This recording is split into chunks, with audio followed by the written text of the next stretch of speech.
रामाधिराज प्रभु रामचंद्र भगवान की जोरात आवाज आला पाहिजे। भारत माता की सनातन हिंदू धर्म की हर हर हर हर।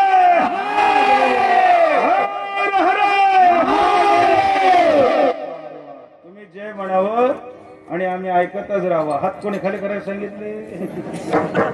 मला म्हणणार महाराज जी जो भी बाबा जय दयामें ताले बजाव ताले बजाने से क्या होता भाई और बहनों। मी काय नरेंद्र मोदी? सर्वांनी टाळी वाजून भजन करा विठोबा रखुमाई।